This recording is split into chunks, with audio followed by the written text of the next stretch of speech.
It's not playing the game.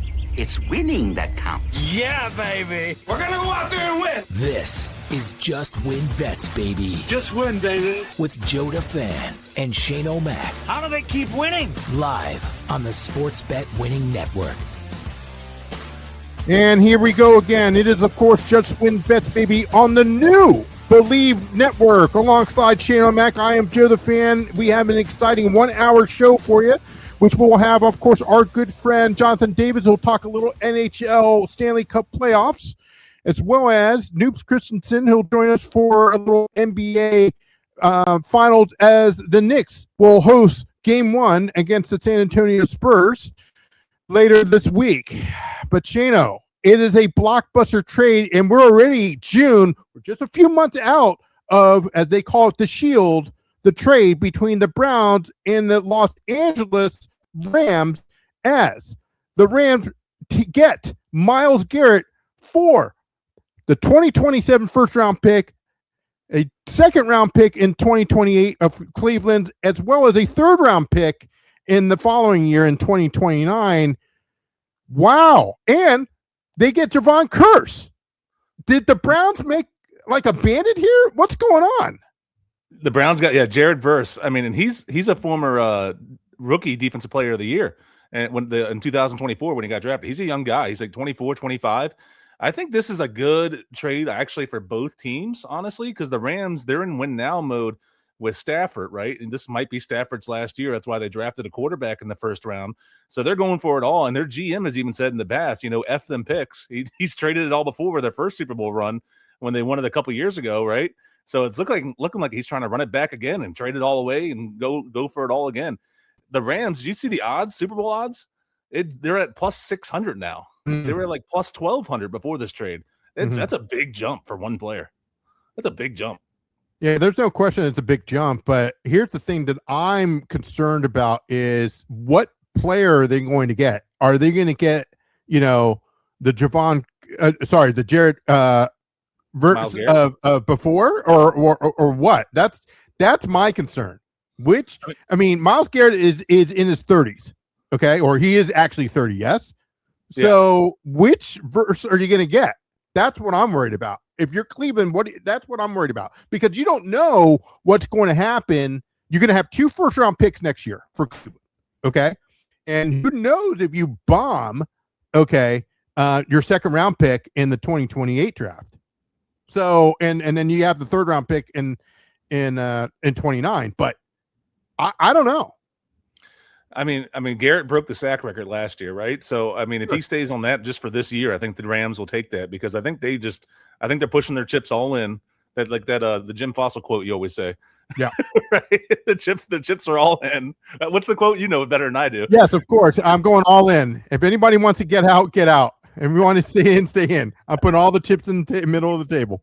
Yes, I'm paraphrasing, of course. So that's what the Rams are doing right now, right? So they're putting all their chips in the middle right now. They're trying to take a shot to the Super Bowl while they still have Stafford, and while Stafford's still capable of playing. And the Browns aren't in a spot to win right now. Everybody knows that, right? So I think this is a kind of like a win-win for both teams, honestly. And got Myles Garrett, if you remember, before last season, he was under contract disputes, and he was trying to say like he wanted out of Cleveland until Cleveland gave him that huge bag of money. So he kind of is like in a win-win situation too, because he has that huge contract, and now he's going to a Super Bowl contender where he was on the Browns before. So yeah. No, yeah. Could you imagine if they had Garrett last year? Yeah. And of course, Puka got hurt. I get it. Let's look about the future now. Puka is back. You're going to get Garrett, and then of course you brought up Stafford. How much more does he have in the tank? I honestly don't know. I agree with you. And here's, I'm going to throw a bombshell at you. Okay, Aaron Darnold comes out of retirement. You heard me. You heard it right here. I predicted the Patriots. You laughed at me, and everybody laughed at me last year when we were doing the schedule, and I said, hey, Patriots to win the division, okay? The AFC, no. Bills this. Yeah, no. I'm telling you, man, I think Darnold comes out of retirement, maybe not the whole season. He pulls, hey, we're in the postseason. Hey, or maybe week 15, 16, or whatever, he shows up. I mean, he could probably still do it. There's no doubt in my mind. I would never doubt my Aaron Donald. I mean, he's been away for how long now? Like 2 or 3 years now. I think 2 years. Yeah, 2 years. Yeah. So, I mean, that's always tough to get back in shape. But like Tom Brady said in his podcast, he thinks he could still play, but he doesn't want to go through the grind of a whole 16, 17 game season. Sure. And Aaron Donald may not want to either. But if they sign him, if late in the season, like you said, a couple weeks before the playoffs start, you never know, right? They can make a huge push there. But that's Myles Garrett's a huge addition for the Rams, who were, 1 game away from the Super Bowl last year. They lost to the Seahawks in the NFC Championship game, and there was a close game. They only lost by like 3 or 4 points, right? Wasn't it like 31-27, 31-28, something like that? That's what I was saying, my friend, is because if they had him, this would be a totally different conversation. Yeah, for sure. Especially with the season he was having last year when he broke the sack record and all that stuff. I mean, he was getting sacks left and right. So, I mean, that's a huge addition for them. We'll see how it plays out. I don't know if they should be as favored as they are to win the Super Bowl, but I mean, it's hard to argue against it. They're definitely Super Bowl contenders. Yeah. The question is the number of wins, the most wins. I mean, if you're looking at their total wins over and under, I definitely go over, and they might have the most wins in the NFL. I haven't seen the numbers yet, okay, and there's still some transactions that need to go be done, but I mean, I think the Rams are someone that you have to look at. You never know what Chicago will do. You'll never know what Philadelphia does, and they're like, as you alluded to, the Tampa Bay Rays in baseball. If the phone rings, I don't know how the heck they do it, and that's what the Philadelphia Eagles do. Because that's some news that everybody's thinking is coming out soon with the Eagles, with AJ Brown, saying they suppose that he's going to get traded soon, right? Right. But the Rams, what scares me about the most wins, I mean, they could obviously do it. I mean, the Seahawks did it last year in the NFC East, in NFC. But that division is always tough, man. Yeah. Seattle's good, 49ers good, Arizona's not good. That's kind of like the punching bag in the division. But you have 3 really, really good teams, and if the 49ers can stay healthy, I mean, they can definitely make a big push for there too, right? So you have 3 really good teams. That's a tough division. Tough division. Yeah, absolutely. Let's shift gears, of course, to the New York Football Giants, as they sign a couple players. They signed to a 1-year contract from the Kansas City Chiefs, Juju, and of course they signed Odell Beckham for a 1-year deal here. Your thoughts with that? Why would you sign Odell Beckham? The dude is washed. He's terrible. He is washed. He is washed. He had like 2 good seasons in New York his first time around there, right? And he's done nothing since, pretty much. He's pretty much known for that great one-handed catch down the sideline that everybody plays highlights for. The NFL still plays highlights for. But, I mean, to me, did you watch like the flag football thing that they were doing with like Jaden Daniels was out there and Joe Burrow? No. Odell was part of that. And everybody was saying, like, man, Odell looks a little slower there. But ever since he left New York the first time, he hasn't done anything in the league. That's true. I don't know why they would sign him. But do you think that was a smart sign from the Giants to sign Juju Smith-Schuster? I think he can help still, right? I mean, they're trying to get weapons for Jackson Dart. That's probably pretty much what they're doing, right? They got a young QB. They're trying to surround him with some guys with some talent. The problem is when you already have Neighbors there, right? Who's a really good receiver. He was hurt last year, but he's a good receiver. You bring in Odell, you bring in Juju. Some of these are not the best personalities to have in a locker room, which could have a little bit of a diva effect here, especially with Odell. If he doesn't get the ball, he doesn't tend to be happy, right? That's true. That is true.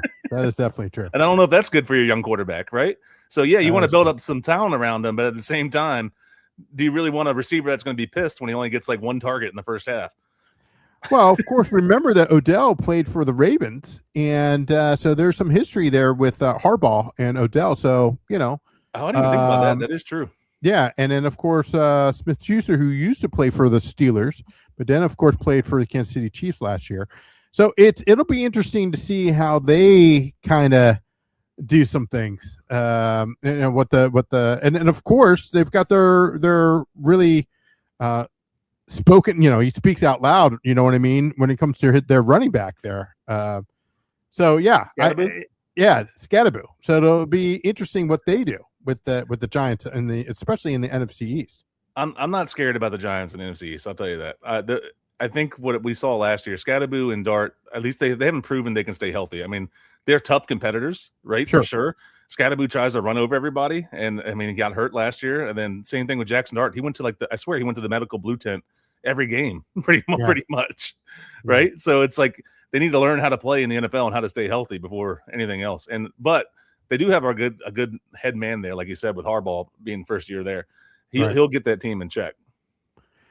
Let's before we shift to our weekend plays of what our recap there. Did I see? I mean, obviously they had rookie mini camp, and especially for the Skins here. But did I see that Cosme might be moved to center? Did you hear that? No, I didn't hear that. Are they moving him to center? Maybe I misunderstood, or maybe I was like, maybe they're just getting them reps there. Could be. I don't know, man. I don't know. I mean, I don't know. I think he should stay at right guard. I think he's a solid right guard. I don't know why you would mess that up. I think he's a solid right guard. The question everybody has about the Skins is left guard and center, right? And you got Allegretti at center. We let our best center walk away, and he signed in L.A., I think, didn't he? He signed with the Chargers? I think so, yeah. He signed with the other Harbaugh in the Chargers. So, I mean, maybe they're just trying to get him reps just to see. Maybe they think they have another guy. Maybe they can put like Wiley in at right guard or something. Could be, but and then move him to center. Could see that happening maybe. It'll be interesting. But your guy, what do you call it? Scary Terry looked pretty good. Yeah. Looking at the tape. Yeah, he looked good. He looked like he's back in like football shape again too. Like I think that's what really hurt him last year is with that holdout, and then he didn't have his sea legs under him. Got pretty much right into the season, and then that's when he had that soft tissue injury, which tends to happen with those type of things. Which we talked about. We said, hurry up and get this guy signed, or don't get him out there because like the longer you wait with those, especially with those receiver and like DB positions where it's a lot of cutting stuff like that. That's when those soft tissue injuries, like his hamstring, pop up, and like you don't want that. Yeah, absolutely. And then of course the return of Luke McCaffrey, they looked pretty good as well. But let's move now to a different league, the UFL. As the playoffs are officially set, as the Defenders will have to travel now. Now, there's a little bit of confusion here, my friend. First, they say Columbus, or excuse me, I should say somewhere in Ohio. I believe it was it Columbus? It was. I believe so. I believe it's Columbus. But now, Mike Rapoli and company has just announced that they are moving the game back to Florida. Daytona, I believe, right? The Daytona. I don't. They're not playing. Listen, they're not playing on the Daytona 500. I'll tell you that. No, that would be sweet. Okay. Anyway, you remember a couple of years ago, Virginia Tech played a football game at Bristol. Do you remember that? Now Bristol's a much smaller track than Daytona, but that was a pretty cool atmosphere. At Daytona, the fans would be really far away because like that's a huge track. That's a huge track. Yeah, absolutely. But do you think they and of course. My sleeper pick, we did have, of course, the GOAT on last week, but my sleeper pick, I think the Kings can beat the Battlehawks, but who knows? I mean, the Kings are coming into this playoffs hotter than any other team out there, so I think that's for sure could happen. And the Battlehawks, they have that fan base that everybody loves, but the Battlehawks haven't done anything in the playoffs in these since the UFL has been a thing. So I could definitely see that happening. Do you think Rapoli dropped the ball there when it came to, that he heard from the fans, and you can't make everybody happy. Let's really be honest, but they heard from the fans, and of course it's a warm up World Cup event as the World Cup is taking on or coming in a couple weeks. But do you think that he kind of dropped the ball because who's to say that people already made plans not only for Orlando fans but also DC fans? Hey, we're going to go to Ohio. Now we're going to Florida. I'm just saying. That is true. I didn't think about that. I kind of like that he kept it in Florida though, because I think more fans, especially for Orlando, will be there. Even though I'm a Defenders fan and I don't want that, but I think that you have to benefit that team and that community more, and it's easier for them to get to Daytona than it is Ohio for sure. So I think that was smart, but I kind of agree with that too. Like you should have announced that earlier because they've known about this for a few weeks now. It's not like it's came out of the blue where like, hey, the Storm aren't going to have a home game. Right. And unfortunately, like we talked about with some of our guests last week, the UFL is not in the position where they can say no, like they're not going to turn away a World Cup game for a UFL game at this point, right? If it was the NFL, the NFL will be playing at that stadium, right? There's no question about it. There's no question about it. There's no question about it at all. But when you're a league like the UFL that's still growing and doesn't have that huge support fan base yet, you're not going to overstep the World Cup. You're just not going to do it. No question about it. I mean, I made the recommendation of Raymond James, but again, I don't know the distance between Tampa and Orlando, but it's about an hour to go to Daytona for those Orlando Storm fans. So it'll be interesting. It'll definitely. Yeah, Orlando and Daytona are pretty close. They're not. Yeah, it's not that bad. It's not that bad of a drive. Bad. Yeah. Still, well, compared to Ohio, sure. Yeah. Let's shift gears, of course. The early bird of our weekend bets that took place this past weekend. A lot of early stuff. Hey, Ayo Johnny has been on fire with his tennis picks with the French Open. He actually went 3-1 today. He went 4-0 on Saturday. The kid's hot. Yeah. Crushing the picks. I know nothing about tennis, but he does. Listen to his picks. Make sure you get those because the man is on fire with the tennis picks. Yeah. He is very, very busy doing a lot of other stuff. He's as you know, French Open and Wimbledon are pretty much close together. Not saying they are, but a couple of weeks apart here and there. So we're not going to be able to get him on the show anytime soon, but he does put out his picks the night before because obviously there's a time difference, 6-hour time difference there when it comes to the East Coast. So you want to check him out. He usually puts them on around 10:30, 11 o'clock Eastern Standard Time at night because, he has to wait. But there's a couple long games. And this is what I love about the tennis, man. I respect it. You're talking about 5.5 hour matches. There's no way in that heat in France. How's your body surviving that, dude? You got to be in shape, my guy. Oh yes, especially at tennis, man. And some of the quick cuts they have to make and it's constant movement and stuff like that. I mean, that's a huge thing. Yeah, but Tiafo, who is a DC guy, I believe. Yeah, he was just in one that was like 5.5 hours yesterday or today. No, it's today. Today, yeah, 5.5 hours. I mean, that is ridiculously long. That's crazy. You definitely have to be in shape for that. I mean, tennis. These guys that are in this level for tennis, I mean, they're the top 1% athletes in the world. And we're talking about guys like this. I mean, it's just crazy athleticism they have. Sure. And I'm not taking anything away from the women's side as well, but he's been hitting on that. Let's jump ship, of course, to UFC, where UFC, of course, took place in China on Saturday. Shannon, I know I'm being sarcastic. You were up at 4 a.m. Catching that. But you hit on a couple and did not hit on the Let's Get Nuts, courtesy of our friends over at trymynuts.com. That didn't hit, but you did get a couple winners there. Yeah, Pavlovich, who's like a huge up-and-coming heavyweight, knocked out Teixeira super early, like 40 seconds into the fight. Yes. Right? That didn't happen at all. I took him to win and the under, like it was one parlay together on DraftKings, and it was under 1.5. I should have looked for an alt line to say the second round, like him to win and the second round not to start. I mean, because I knew that guy was going to win that fight, and then he just straight out destroyed him. That dude can swing, man. Yeah, he's got some strong. He's got punches. a punch. Yes. Teixeira there, he's one of Alex Pereira's training guys. Like they train together, so it's a little concerning for Teixeira there because I mean he gets to go against one of the best fighters of all time and Alex Pereira pretty much on a daily basis going into this fight. So it's like, man, what did he not see? But yeah, that was a huge win. Unfortunately, the first fight was kind of fortunately. That was a really bad groin kick. Did you see that groin kick? With the Perez one? Yeah. I mean, Perez was down on the ground like vomiting and stuff. Really? I didn't see that part. But, I mean, obviously it was a wash or it was a void. They voided the bet for you as you had Perez to win money line. I don't know. I mean, I was a little late to the party. I'll be honest with you. So when I saw it, they were already discussing, DQ there. I didn't watch the prelims. I started to watch, I think it was like 7:15 Eastern Standard Time here. So I think the Perez fight was already on, but I did see all the other fights, and let me tell you, I was happy. And the interesting thing is, I didn't think Joe Martinez was going to show up there. I thought they're going to have the new guy. Yeah, I thought so too. And then when Joe was out there, so because that was big news. They signed the new guy, to take over. But yeah, Alex Perez, man.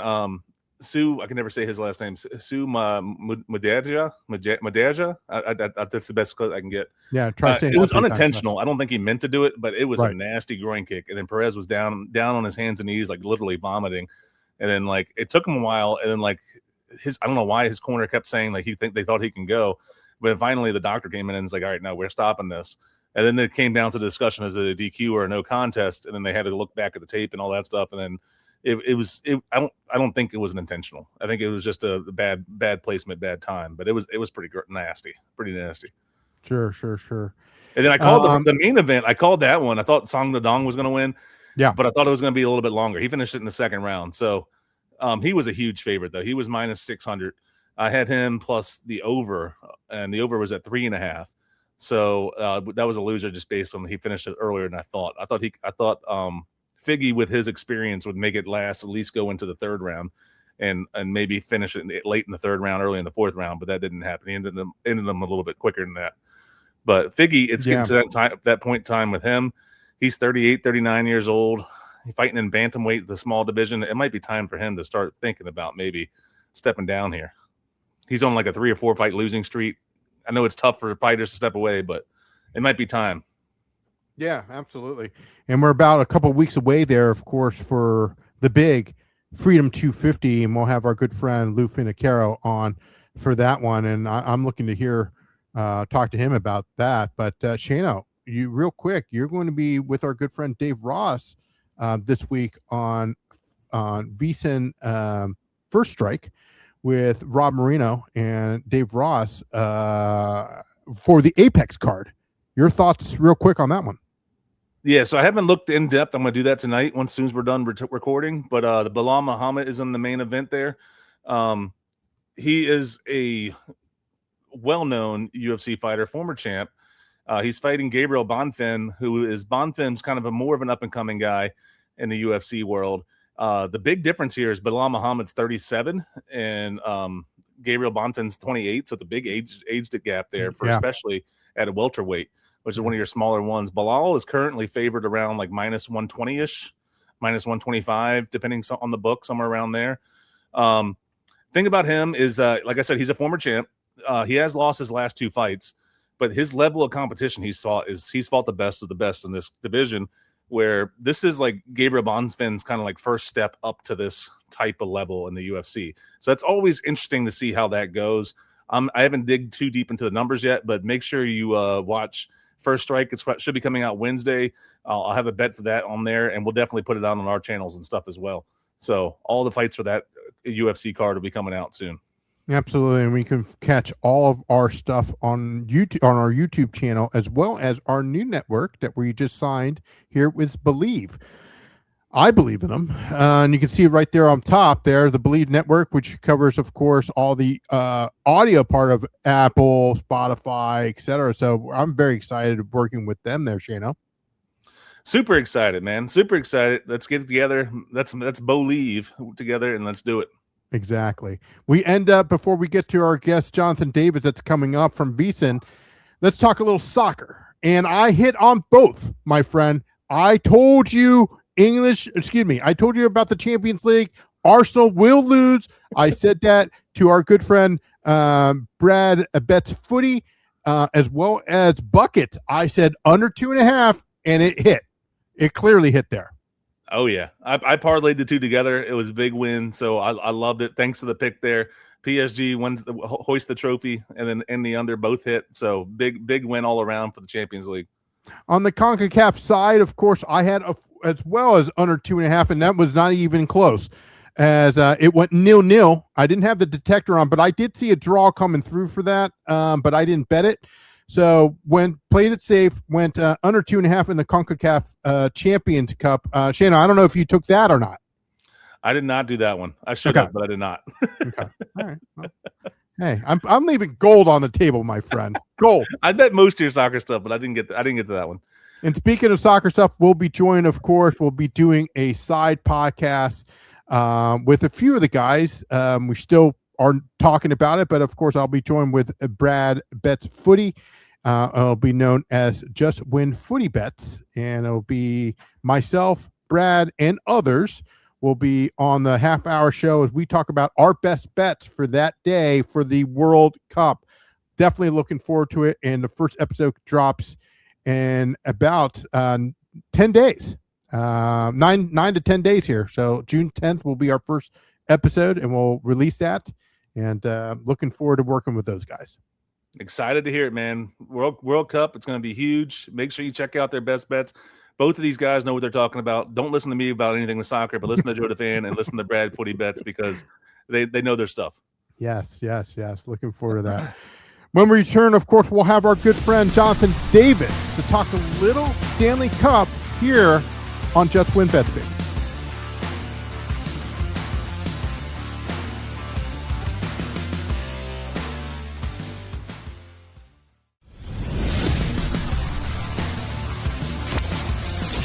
This is Just Win Bets, baby, on the Sports Bet Winning Network.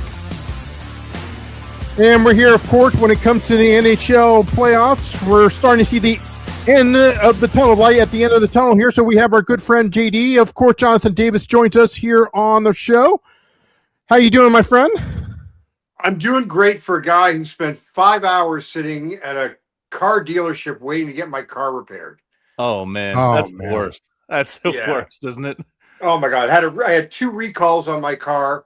Okay. So I figured, off day today and thought, no problem. But I did not expect. I said to the dealership, you guys are going to charge me rent soon. I mean, I was the last man standing in the dealership, for God's sakes. It's a nightmare. Are you at liberty to say what it was? It wasn't like brakes or anything, was it? No, it was. Okay. No, it was. I can't remember. It was nothing major, but I'm in the process of wanting to sell the car, and I'm like, I better take care of the recall.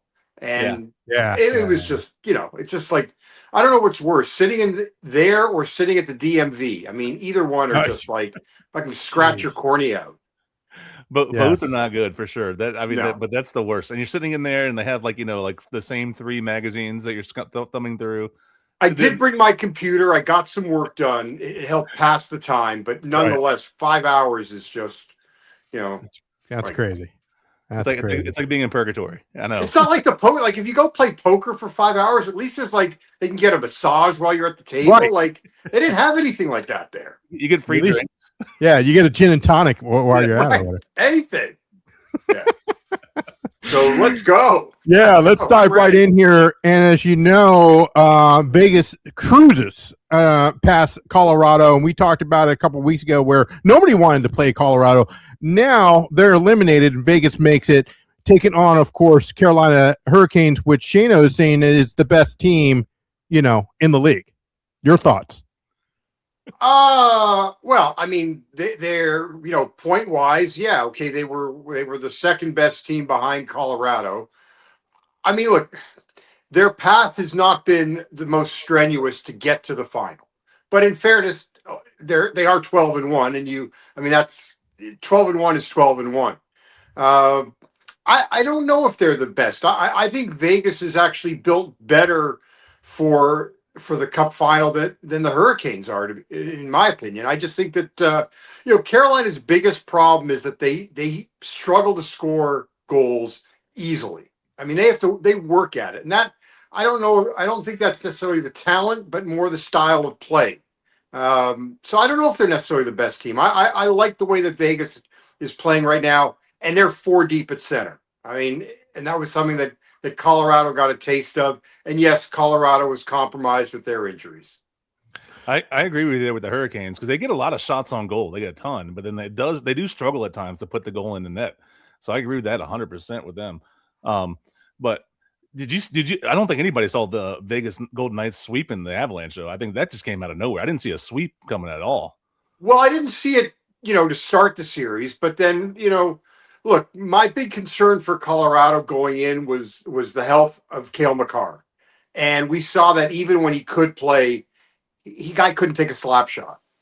Did his best to try to will the Avalanche. And then when McKinnon went down, I mean, Yeah. that they were toast. So you lose your best forward, you lose your best defenseman, and then you had the injury to Chushkin that didn't help. They lost him for the last 4 periods of hockey, and I don't know what other injuries they had, but regardless, McKinnon and McCarr both being hurt, that changed the narrative. So full marks to Vegas, though. They've been a very, a different team under John Tortorella. They're, only 5 losses in what now? 7. I'm trying 19-5 or 19-4-1, however you want to look at it, because one of those losses in the regular season was in overtime. Mm-hmm. So, but it's been a great run, and that game down 3-0 in game 2, where they come back, or game 3, I'm sorry, that doesn't happen under Bruce Cassidy. This is a team, and this is a team that's the mindset is totally different. And guys, I don't know if I've mentioned it to you. I know I've brought it up with other people. I had players, even the year they won the cup, they said it was hell under Cassidy, and and when he was let go, they said it was 4 years of hell under Cassidy. Wow. Bruce, the big difference between Bruce and John Tortorella is compassion. Yeah. John Tortorella has compassion, and Bruce really lacks it. And I think that, one of the things I got the sense from listening to his interview with the guys on Spitting Chicklets is that I think Bruce realizes that there are some things that he may need to change in his approach. And we'll see that whenever that next stop is.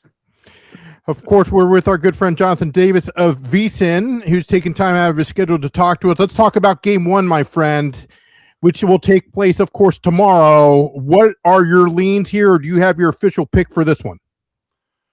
Game number 1, I'll play Vegas on the money line in game number 1, and if they lose game 1, I'll come back with them in game 2. I just think that I don't really, look, we've seen that home ice means very little in the playoffs. The home teams are under 500. Yes, Carolina is a different story when it comes to that. But so right now my favorite play would be the Golden Knights on the money line.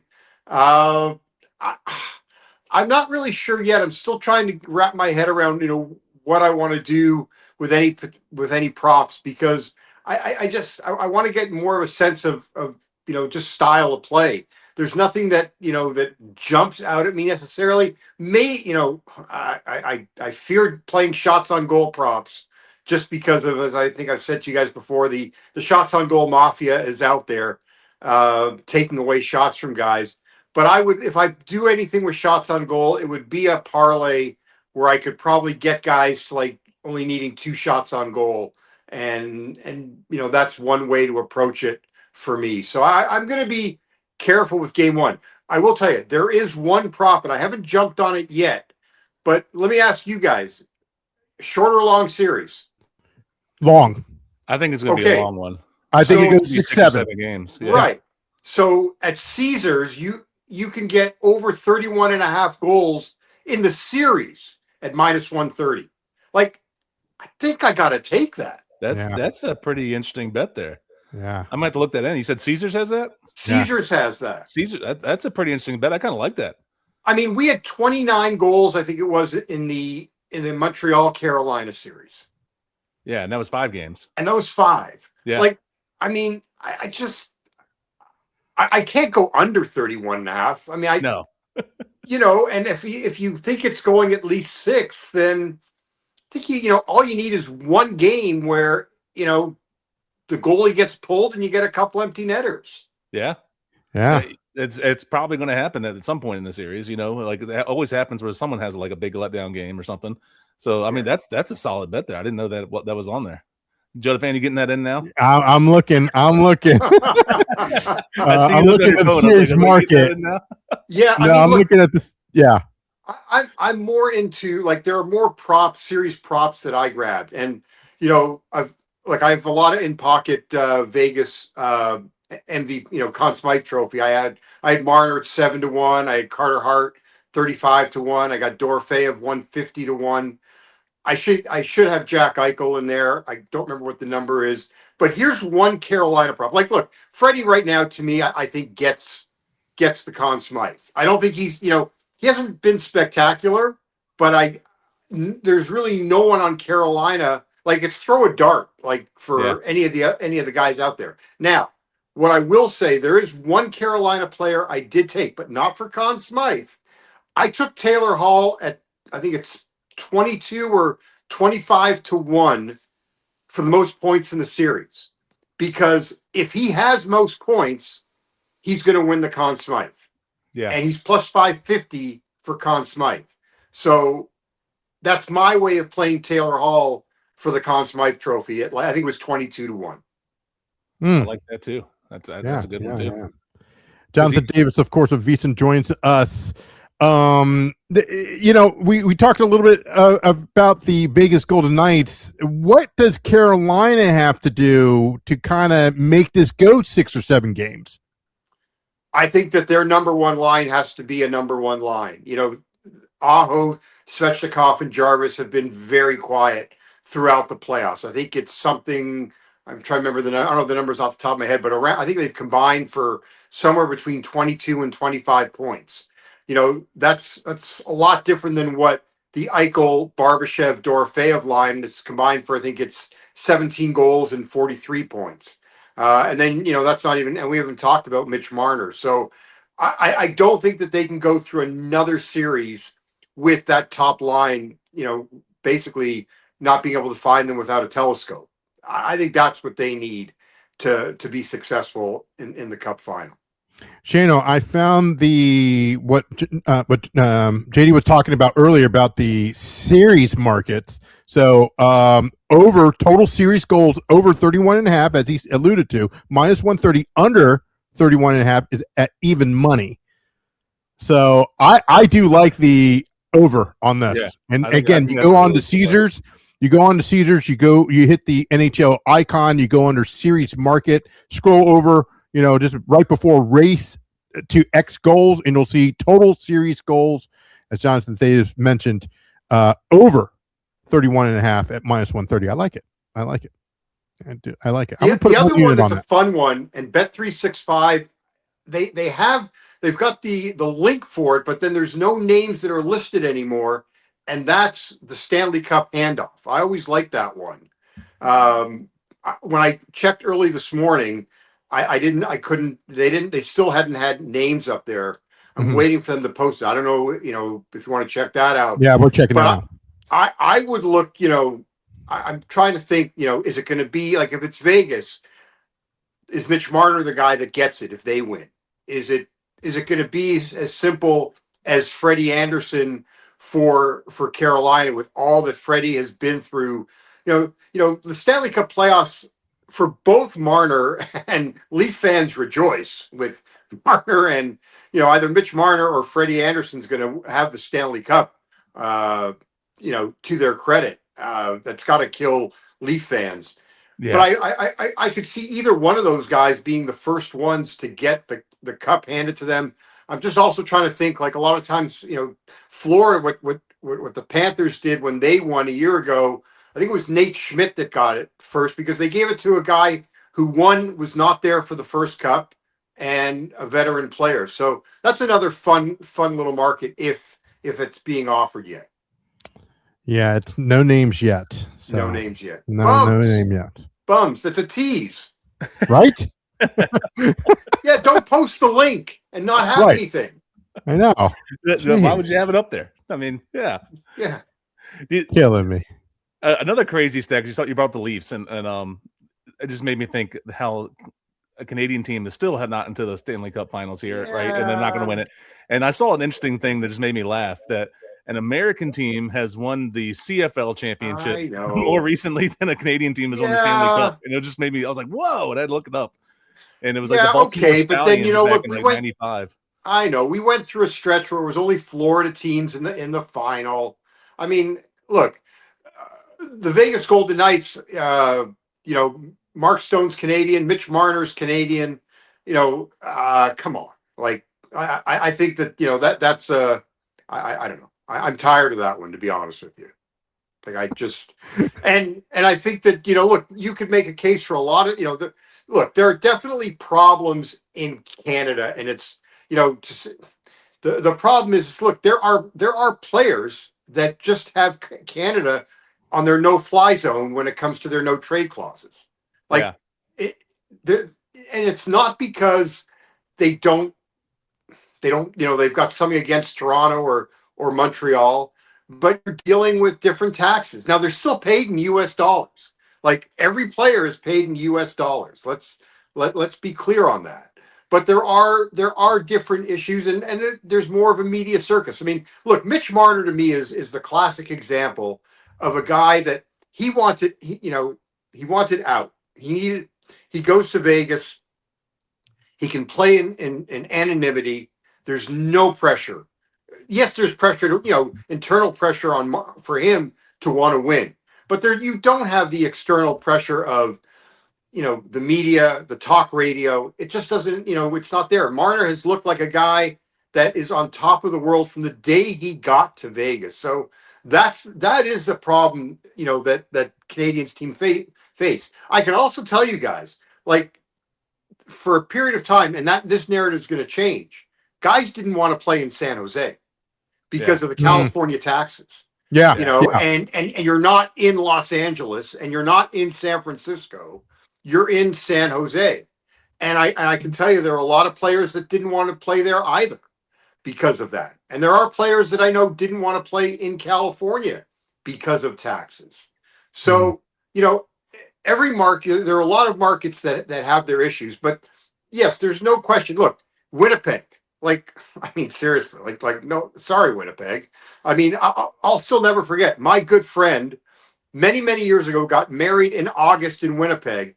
There were hailstones the size of golf balls hitting our hotel window in August. Jeez. Okay? Winnipeg has a big problem. They've got to either draft or trade for guys with term. I mean, it's well known. They're not a big free agent destination. Now, they did retain, their two stars in Scheifele and Hellebuck, and good on them. But in general, it's a hard place to sign guys. There are American cities, like I said, San Jose was one that, a lot of guys don't want to go to. It's a lot different now with Macklin Celebrini there. Yeah, absolutely. We'll of course leave you with this final question. As you know, my friend, I do have a ticket 10-1 Vegas Golden Knights to lift the trophy here. Who is your official pick to win it all? Okay, my official pick, I do like Vegas to win it all. But depending upon how much your investment is, look, I believe in hedging. I have no problem with that. If you've got God bless the guy. I don't know if you saw, there was a guy over the weekend that had a $2,500 4-team parlay, future parlay, that cashed with the Spurs winning the Western Conference. It was $2,500 to win $1.7 million. And reportedly, he said he was not hedging. I thought that's ludicrous to me. He could have bet $700,000 on Oklahoma City to win Game 7. And if they did win, he would have pocketed about $450, and if they lost like they did, he still gets $1 million. I believe in hedging. Derek Stevens, who owns the Circa, believes in hedging. There's a reason why he is as successful as he is. He has no problem if he's got a big bet. Guarantee yourself money. Okay. Yeah, I see that. I mean, look, if you're betting, if you stand to win $100, let's say, right, on a $10, if it's a $10 bet to win 100, I'm not hedging. There's no that doesn't make sense. But when you're talking the guy who bet $2,500 to win 1.7, sure, come on, yeah, that's a lot of money. If it's that much, I would definitely hedge for sure. You wouldn't cash out? No. Okay. I'm sorry. It depends what the cash out is. But okay. If your cash out is greater than what you're willing to hedge, sure. Okay.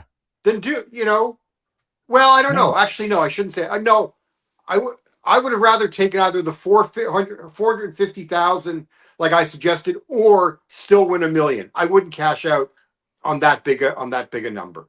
No. Huh. Good to know there, Shana.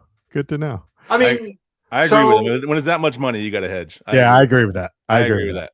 I agree with that that 100%. No. It's only $100. I can't wait. I'm going to be in Vegas for games 3 and 4 next starting Saturday.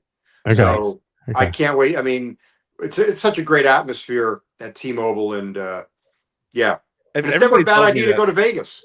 Everybody tells me that. I need to get out there and watch a Golden Knights game because everybody says the atmosphere there is really good. It's a fantastic. It's an experience. It really is. They do it right. A lot of buildings try to copy. The one place that's still on my bucket list to go to a game is Nashville, because there's nothing better. Are you familiar with how they treat the visiting goalie when they give up a goal? What do they say? They start chanting, "You suck. It's all your fault." Oh, yeah. The Caps game. I'm a big Caps fan, as you can tell with the OB jersey behind me. But they say the same thing too. They count the goals, like how many they've given up, and then they say it's all your fault. Yeah, but I haven't been to Nashville. But I've been to MSG. I've been to Philly. I've been to a few, but all on the East Coast over here. Yeah, but you can't go with your Caps jersey onto a Flyer game. You may not get a line or a Ranger game. Like no. Yeah, Rangers game I did, but the Rangers were bad that year. They didn't care. They were ragging on the Rangers more than I was. So. I went to a Red Sox game as a Blue Jay fan, cheering for the Jays, and this guy next to me has a knife, like cleaning his nails. I'm like, okay, I'll tone it down. Oh man, that's great. Well, my friend, I appreciate your time, of course, and good luck to you in the series. And I'm glad you're doing well, and good luck, obviously, with the car and stuff. But obviously, good luck with have a safe trip to Vegas. Always. Yes. Yes. Always. Yes. Yeah. No bad days. It's 4 days at the Circa for me. So. Oh, nice. Gotta love it. Yeah. No better place. And they're doing a watch party every night at Stadium Swim. Yep. I know Mitch and Paulie announced that as well. But if you run into the guys, just tell them I said hi, or we said hi, and we'll talk to you soon, my friend. Anytime. Thanks, guys. All righty. When we come back, of course, we'll have our good friend Noops Christenson next on Just Win Bets, baby.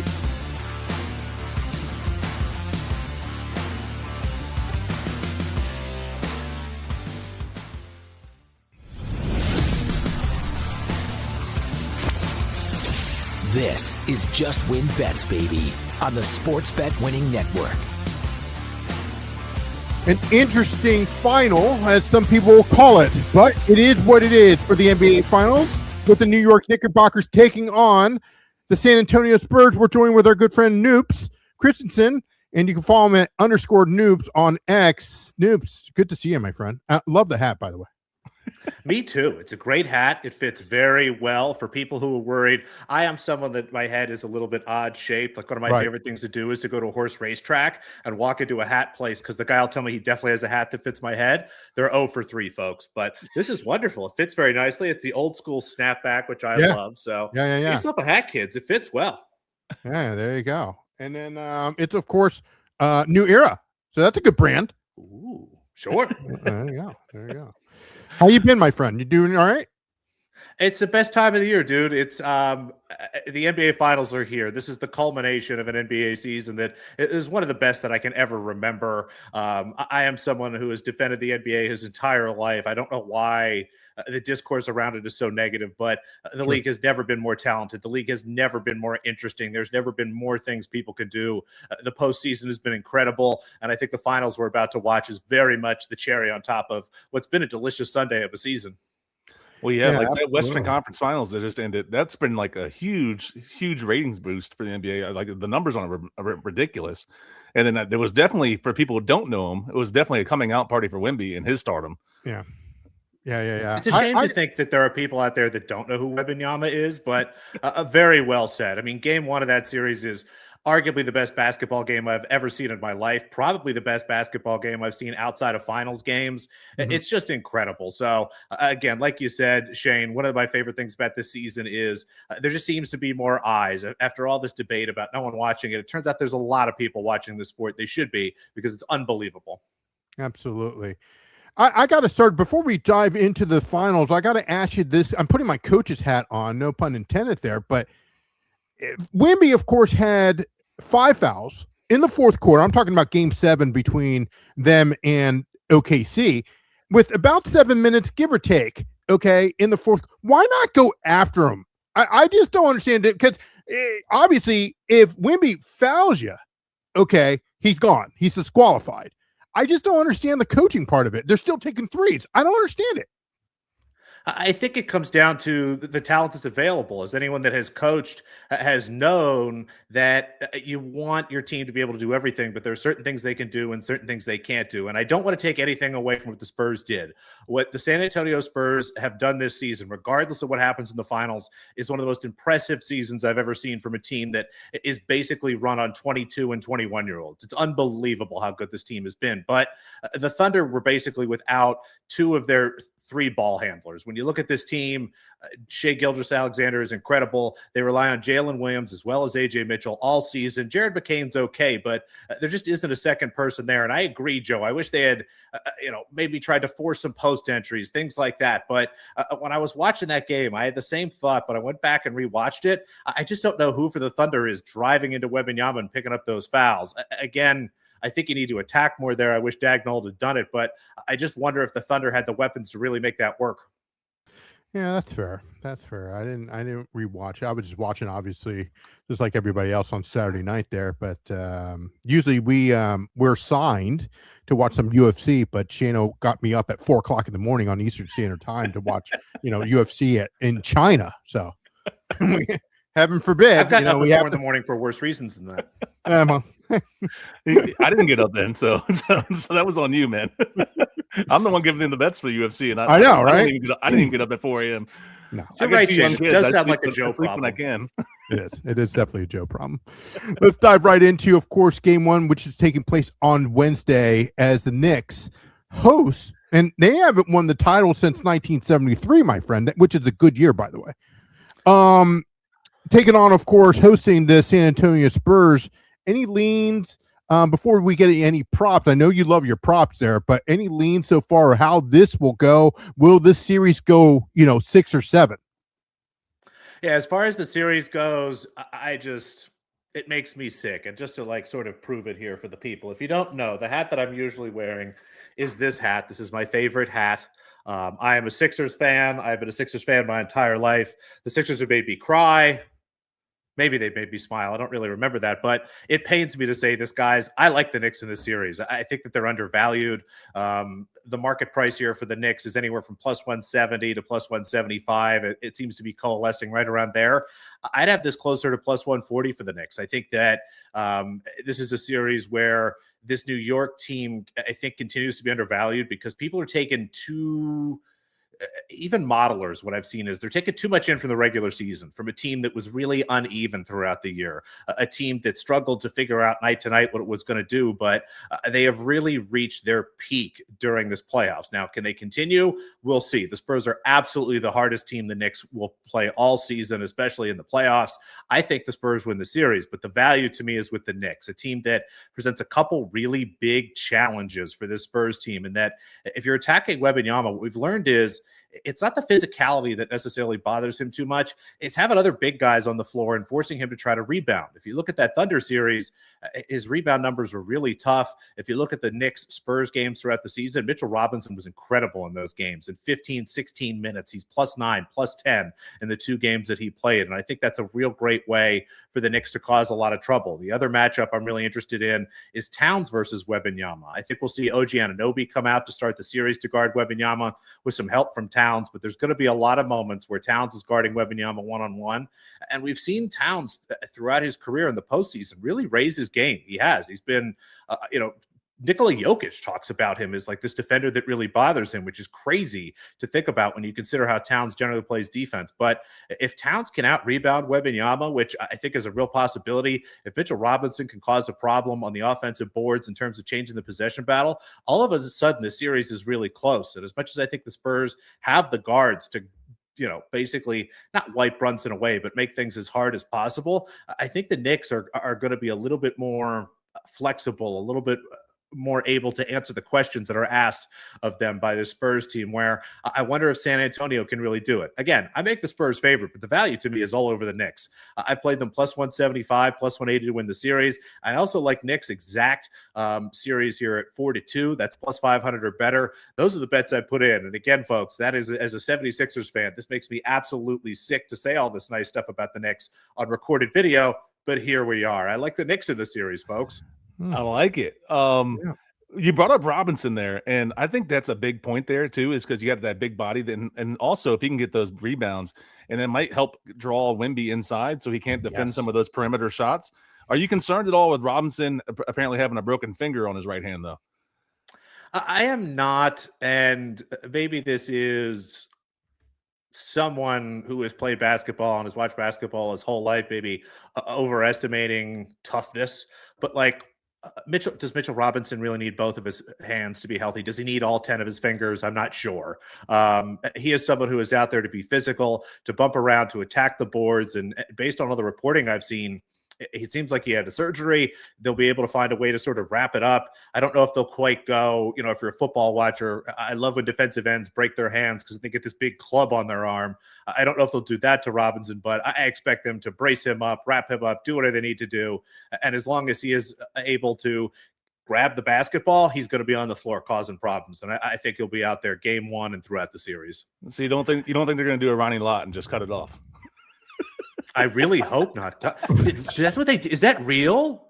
Did they cut Ronnie Lott's hand off? Is that a thing? Not his hand, his finger. You never heard about that? Oh, Ronnie Lott. No, I never heard that. I thought I just learned that they cut Ronnie Lott's hand off. Joe was scared too there for a minute. He broke his like pinky or something like that in like it was either the Super Bowl or the NFC Championship game, one of the two. And he went back to the training room and he just like yelled at him. He's like, "Just cut it off! I'm getting back out there." So he's just like telling them to cut it off. They amputated his finger? Huh? They amputated his finger? They didn't actually do it, but he said he wanted them to because then like they. Wow. I was worried this was like a Rocky II thing where they sent the blind guy into the ring. Oh no! I just looked up. He had his left pinky finger amputated in the 1986 game against the Cowboys. Wait, they Ronnie did? Lott did. I'm sorry to take this thing sideways, but I feel like the world needs more attention on this. Should we turn this into a Ronnie Lott has 9 fingers podcast? Because I'm into that. The next thing that we talk about is what's his name? Remember the firecracker blew up in his hand? Yeah. The defensive player, Jason Pierre-Paul. Yeah, JPP. Yes, Pierre-Paul, right? He's missing 2 or 3 fingers on one hand. Yeah, it says Ronnie Lott he shattered his pinky while making a tackle in the 1986 NFC Championship game, and he had the trainers cut off the top half of his pinky, so he can go back into the game. Well, I learned something today. There you go. We're with our good friend Noops Christenson, and of course you can follow him on X_NOOPS. Are you concerned that Cat might get in foul trouble in any part of the series there at Noops? That's my question. Absolutely. That is one of the biggest concerns, right? If Wembanyama can find a way to foul Towns out of this series, then things start to look really rough for this Knicks team. But for whatever reason, I just have faith in Towns. When you look at his postseason numbers versus his regular season numbers, it's 2 entirely different players. And Wembanyama, frankly, hasn't been great at fouling guys out. I think it's a combination of a lot of his game is on the outside. And even when he can get inside, it's one of those things where, again, I hate to insert myself as somebody who played basketball because I never played basketball on this level. And one of my favorite things to say, even when I'm discounting these pros, they are better at basketball than I'll ever be at anything. Referees hate tall guys, folks. They just do. They don't know what to do with these guys, and they generally let other players kind of hack the crap out of them. Not that I expect that to happen, but yes, Joe, I have a real concern about Towns fouling out, but it's very small. When I'm starting to build my scenarios, a very small portion of them are Towns is an idiot and is just fouling the whole time because even if he is, Mike Brown's a good enough coach. We'll find a way to move him off or sort of get him out of some of those actions. So it's definitely a concern, but I think postseason Towns has shown us year after year that he can manage himself when it comes to basketball games that are a little tighter and a little more important. And B, there's ways for Browns to sort of work him out of that problem. Yeah. So you mentioned, of course, the series. I guess total here in a sense of 4-2. I know you don't like saying it. 4-2. Knicks. I don't. But I know. I'm sorry. But as they say, business is business. But for the Knicks, do you think this definitely goes? I mean, you don't see it as a sweep. So when you're looking at a series bet here, there's no way that you're seeing. I mean, obviously anything is possible, but you don't see a 4-0 sweep by the Knicks or a 4-0 sweep by San Antonio. So it usually, because it all boils down to the dollars, if you know what I mean. Indeed. It's got to be at least 6 or 7 games. Is that how you look at it when it comes to series betting? I do, and I think the market is reflective of that. If you look at the games total for the series, it's 5.5, and the over, the juice on the over is pretty heavy at this point. I saw as much as -175, -180. It just feels like a series between two teams that are very flexible. The NBA playoffs is like chess. A game to game, it's about teams figuring out different changes and things like that. And of course, there's always a chance that somebody comes out and just blows the team away in 4 games, 5 games, things like that. But I think both of these teams are very competitive. I think this matchup is very close, and I really struggle to see a team win 2 games on the road in the first 4 or 5 games of the series. It could happen, but I think I think it's Knicks in 6 or Spurs in 7, honestly. Like it. I might put a little bit on both of those. Yeah. Both are plus money right now. So They say that if a team is on a long rest, however, as you know, the San Antonio Spurs went 7 games with the defending champions. Mm-hmm. The Knicks, of course, had a little bit of rest, 4 or 5 days here and there, right? But if it's gone longer, does that concern you at all, especially with game 1 at the Garden? It does not concern me. It's one of those things where I think people sort of get confused between regular season and the postseason. A regular season, you see these teams with a little too much rest. They do come out a little bit rusty. They're maybe not using that time as meaningfully to practice and to work on things and to prepare for their opponents. But in the playoffs, rest in general for the last couple seasons, per my analysis and determination, is incredibly valuable. And I think the Knicks, who have had, I think, 4 or 5 extra days than the Spurs, who again, are still going to have 4 days off here. They finished playing on Saturday. The series doesn't start till Tuesday. So the Spurs will have some time to recover, but I don't think of it as rest. This Knicks team has been practicing, working through things. I think the rest for them has been really important. Again, let's get Anunoby some time to rehab that hamstring, make sure everything is right. I'm not too worried about the rust, if you will, for this Knicks team. I think they're going to come out very strong in game 1. Isn't it kind of crazy that like every team the Knicks have played in the postseason here have gone to 7 games before them? Isn't that a little nuts? It's wild. It really is, and it's something where I don't know necessarily why that is, but it's always better to be lucky than good, folks. And no team has ever won the title, and I will say this almost categorically: I don't think there's any team that's ever won the title without having a little bit of luck, without having some injuries on the other side of the ball, some nice matchups. I always bristle and roll my eyes and be like, well, it was too easy. The Nuggets won the title. It was a joke. And it's like, stop, just cut it out. Like they beat 4 NBA teams in 7-game series, 4 of the best teams in the league. Shut up. Do you still feel that way about the Mickey Mouse ring, as people call it, for LeBron? It's not a Mickey Mouse ring. Come on, man. Like, I don't, again, it's the same thing. Like, what are we doing here? Like, if it didn't count, should they have played the games? They played the games. Everyone played the games under the same set of scenarios. And maybe certain teams were more concerned about getting their girlfriends into the bubble, and more teams were concerned about winning basketball games. But no, I don't think it doesn't count. Oh, my Lord. Let me ask you this before I let you go, my friend, before we get to the final prediction here. I know you're, and I respect, of course, the 76ers, and I follow them back where Billy Cunningham, that's telling my age, Billy Cunningham with Dr. J. Mose. I mean, that, okay. Anyway, that being said, I mean, it really isn't anything to watch now. Well, even though we do have the number 1 overall pick of Washington now. But where would you put Brunson as the all-time Knicks? I mean, do you put him in the same category as Frazier, Ewing, King, Bernard King? Do you do something like that, or where do you put Brunson?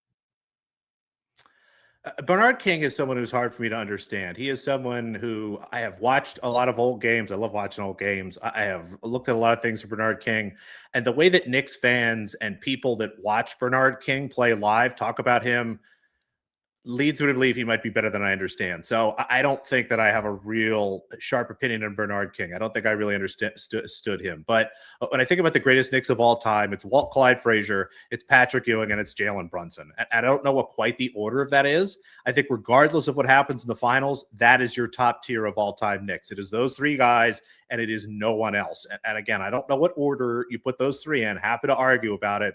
But if Brunson wins this title, it's him and Walt Clyde Frazier as the two greatest Knicks of all time. They are a huge step ahead of where Patrick Ewing is. And I think you could make a real case that Brunson is the best Knick of all time. And I think a lot of that, again, comes down to the timing, comes down to what he's been able to do, the sacrifices he's made financially to put this team together. So as someone, again, that grew up in Philadelphia, that knows Jay Wright as a family friend, that watched a lot of Villanova games, I couldn't be happier for Brunson. I think if the Knicks win the finals this year, if they really do, Brunson is arguably the greatest Knick of all time. It's a conversation between two people, him and Walt Clyde Frazier. I don't think either would be a bad choice. Yeah, if he brings a ship there, that's hard to argue there. Yeah. Right? If he brings a ring for the first time in 50 whatever years, yeah, you know, I mean that's hard. He's king of New York. He will never pay for another meal in New York City. He can walk around New York naked and no one will do anything. He'll be in the next movie going down the street. He is a god. Yes. This is true. And the Knicks, Shano, were very close. I followed Pat Riley's career. Obviously with Showtime with the Lakers, he went to the Knicks. They played Houston, and I thought the Knicks had an opportunity. I was pulling for the Knicks. Nothing against Houston, but and I love the coach. Close. Yeah, it was very close. With Stark, and all those guys. People underestimate Hakeem, man. Hakeem was unbelievable. Oh yeah. If you're ever sitting in I assume Hardwood Classic still exists. I pull these games up on YouTube, folks. You need to start watching some of the stuff. If you've never seen Hakeem Olajuwon play basketball, you need to YouTube, whatever it is, get on it. He was incredible. I think he gets overshadowed by some of the other stars from that time, especially Jordan, who overshadowed a lot of people. But he was incredible to watch. Well, Noops, even my guy, he played for Portland. I'm talking about Arvydas Sabonis. Okay, Sabonis. He gets overshadowed. In my opinion, Arvydas was good, dude. I love Arvydas Sabonis. I think he's great. I think that the NBA got to him after his peak. But if you want to talk about trailblazers that are wildly underrated, how come no one ever talks about Bill Walton as one of the 10 best players of all time? Yes. And maybe it's just the shortness of his career, but he's another guy, folks. If Bill Walton is just some old dude in a tie-dye shirt, from announcing games, you need to start YouTubing some Bill Walton highlights. Yeah. He is Jokic before Jokic. He was just unbelievable what he was able to do. And one of the most important teams, not only for Portland in the season where they were able to get to the title, and I think they won the title actually that season, but especially for those Celtics teams, he was just absolutely crazy. I think Bill Walton is arguably the most underrated NBA player of all time. Yeah. It's sad. Of course, he was pretty much got injured, through his career. But even if he wasn't, oh man, he would have been great. But I'm glad that he wonder would be like if he played in this time. Where again we had massage therapists and all this great stuff. If we got him onto the LeBron, bubble balance, whatever that verticlimber thing he does is diet. Maybe he could have figured it out. But like you said, once his back went, he was just a different guy. But you look at some of the stuff he did on a basketball court; it's unbelievable. Every time I hear Bill Walton, I think of Kareem Abdul-Jabbar and Airplane. Tell your old man to drag Walton and Lanier up and down the court for 48 minutes. That's right. Noops, we'll leave you with this final question. And again, you can follow our good friend Noops Christenson on X @_Noops. That's NOOPS. Who wins the title? So I bet on the Knicks. My money is on the Knicks. I have played the Knicks to win the series. I played the Knicks 4-2. I do think the Spurs win the series. I really do. It's a coin flip. Like I said earlier, I think it's Knicks in 6, Spurs in 5 or 7, most likely the Spurs in 7. It's just, as someone who's been a huge NBA fan his whole life, I'm 38 years old. I have watched the NBA with a close eye from as soon as I can remember. The only time when I was grounded and not able to watch TV, but I could still watch, was when Michael Jordan was in the finals. I love watching old games. I love all this stuff. Victor Wembanyama is redefining the world's expectations for a basketball player, not just what he's capable of accomplishing on the floor, but what he's capable of accomplishing in his career. This is unbelievable for someone this young to lead a team in this way, to dominate, to become the first unanimous defensive player of the year. I think the Spurs win, but I think you should bet on the Knicks. Yeah, I'm pulling for the Knicks. The value's there for the Knicks for sure. Yeah, I like it. I'm pulling for the Knicks. Well, And Noops, of course. if you said like if you like Knicks and 6 or Spurs and 7, Spurs 4-3 right now is at around plus 310-ish, 315-ish, and Knicks 4-2 is around plus 500. So you can actually like lay a little money on both, and you can still make out in the positive. Yeah. Well, Noops, we truly appreciate your time. Good luck in the NBA Finals, and hope you're doing well, my friend. Always a pleasure, gentlemen. Best of luck until we talk again. When we return, of course, our best bets for the night here on Just Win Bets, baby.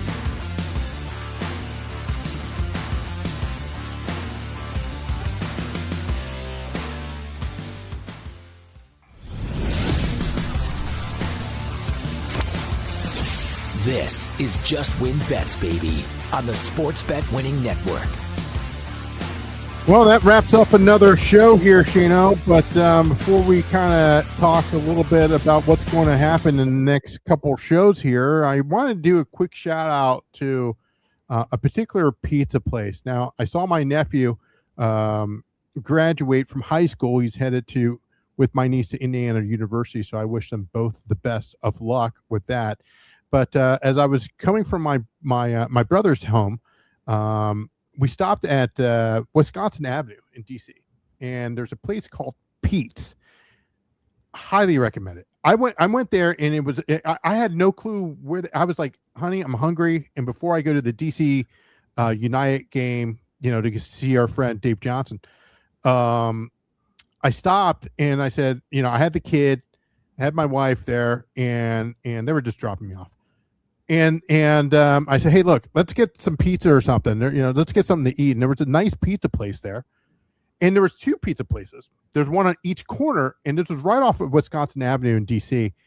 And I walked in there. I mean, we parked on the street there, and we walked in, and I was like, hey, man, do I need to pay for parking? Yada, yada, yada.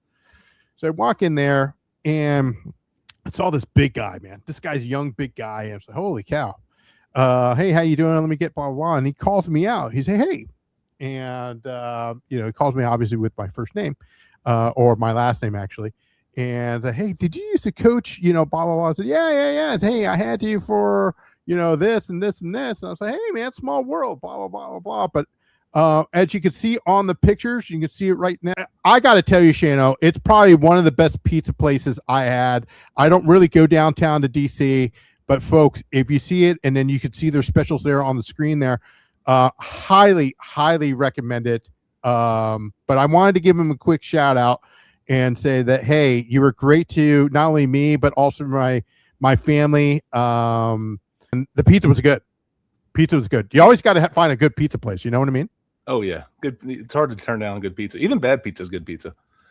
Well, there's actually a place called Bad Pizza. I think that's the name of the company. Yeah, I don't know what it is, but yeah, man. I mean, like I said, I saw it and I walked in. I said, "What the heck? Why don't I just go here and grab a slice or whatever?" And they sell it by the slice. You can buy it by the pie, or you can sell it by the slice, which I truly love because I can't fit all that stuff in me. But yeah, man, it was good. Highly, highly, highly recommend going there. Trying to see where it is here on some stuff. Try to get their address. We'll put it on the screen. Obviously, we'll just leave it on the screen for you. But good folks, good family. Highly recommend it. Go check them out. Tell them JoeDaFan sent you, and they'll definitely take care of you. Shano, of course, we're at the end of the show here, and your thoughts real quick on Jonathan Davis's pick, as well as our good friend Noops Christenson. I mean, both guys are coming onto our show and giving away some of your best bets and stuff like that. I really, really like that bet that Jonathan Davis was talking about with the total goals for the series. Was that 31.5? I think that was a solid bet there for this world for the Stanley Cup here. who's going to win the Stanley Cup? I think this is a close series, like you said. So if you like the money, the value play, it's for sure go for Vegas. Carolina's tough to go against though, because like he said, they're 12-1 so far in the playoffs. They've only lost one playoff game so far this postseason, so that's pretty impressive.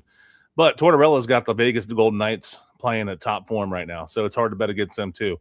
So if you like the value money, the value is definitely betting on Vegas because you're getting them at plus money to win the series.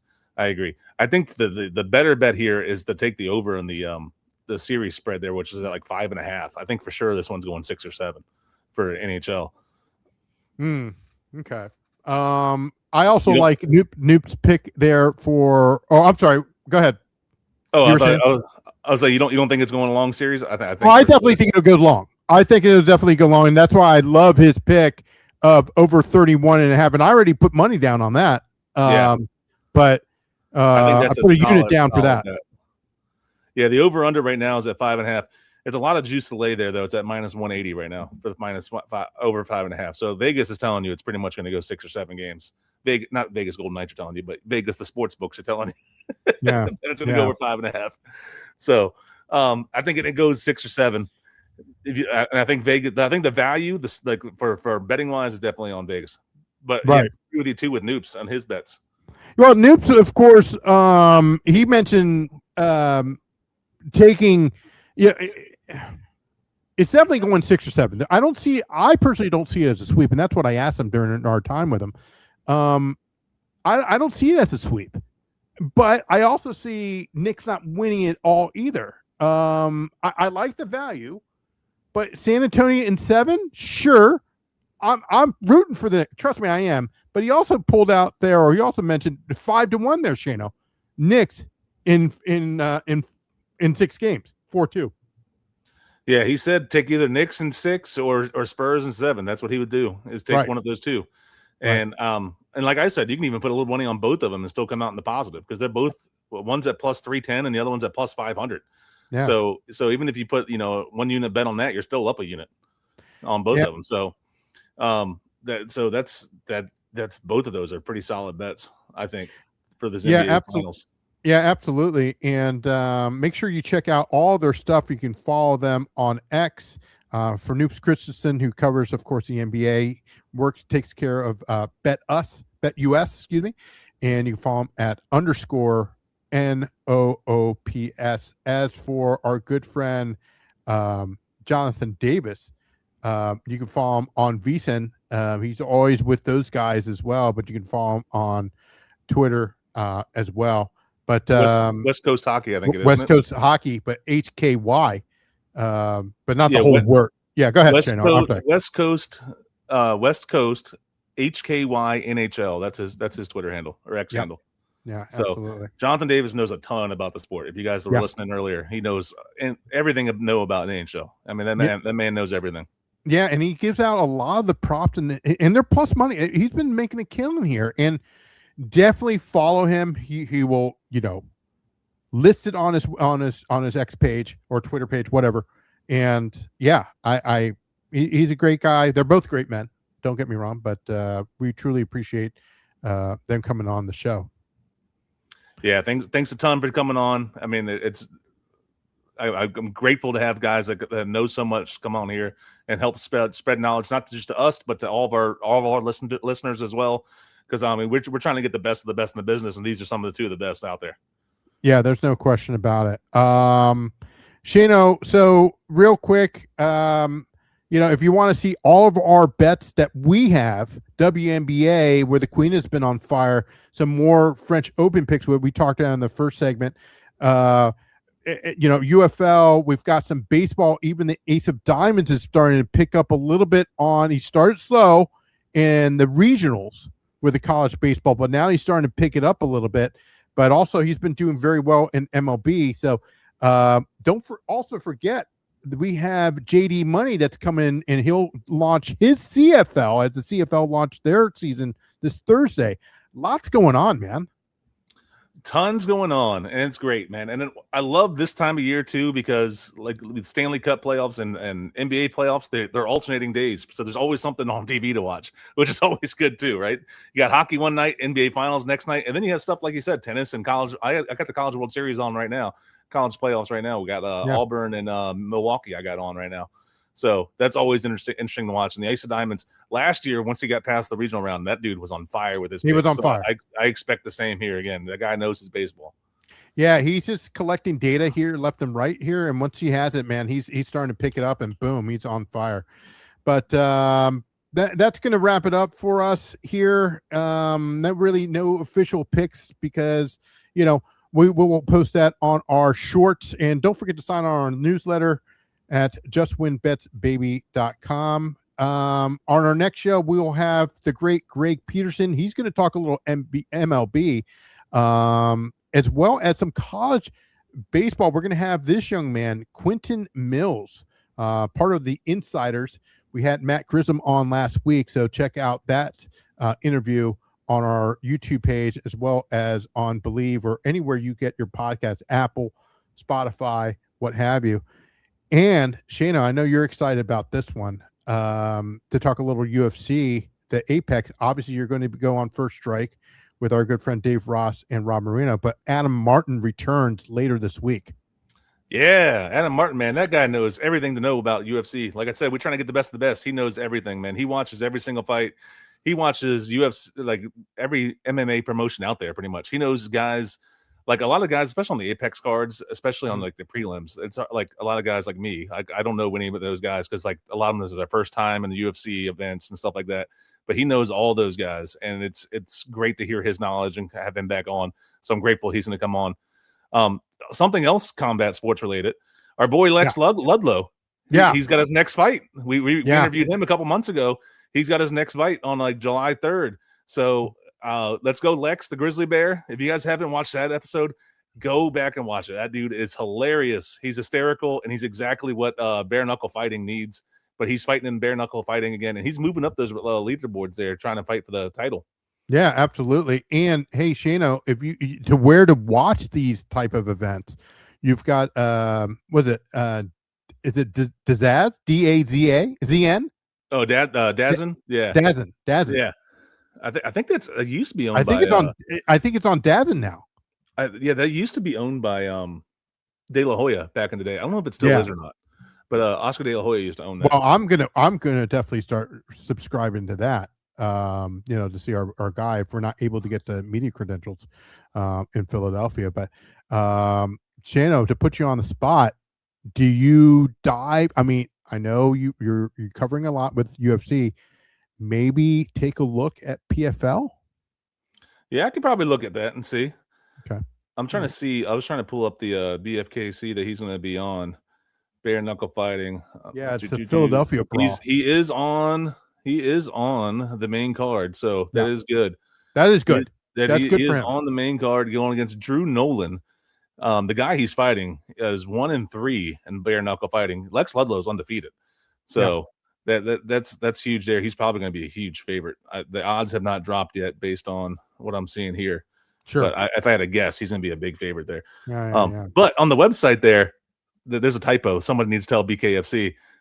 They have him listed as a cruiserweight. That dude's not a cruiserweight. No. Yeah. He's a big boy. Who knows? He may have lost some weight now. No, he's not down the cruiserweight weight. I'll tell you that. You never know, man. We never know.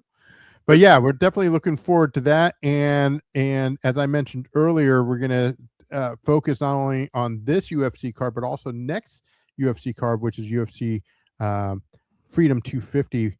And we'll have a lot of great guests, including our good friend Lou Finicaro will be joining us for that one. So, Shano, that's it for us. We're going to call it a night here. But again, guys, we're honored to be part of Bleav. You can see now they've added some new graphics here, which I kind of like that. I'm a believer. Yeah, excited to join Bleav. We just started off on there. We posted a whole bunch of stuff already with our interviews last week and stuff like that. More content always comes. So check us out on Bleav for sure. They've been huge to give us a chance to put us on there. And so it's great to be a part of the Bleav network. Yeah, absolutely. Well, and we want to real quick say that thank you for we're at 14,000, Chano. 14,000 on YouTube. Yeah. And we're continuing to grow.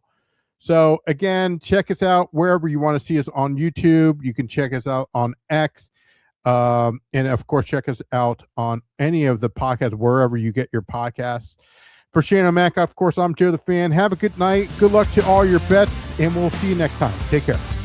See ya.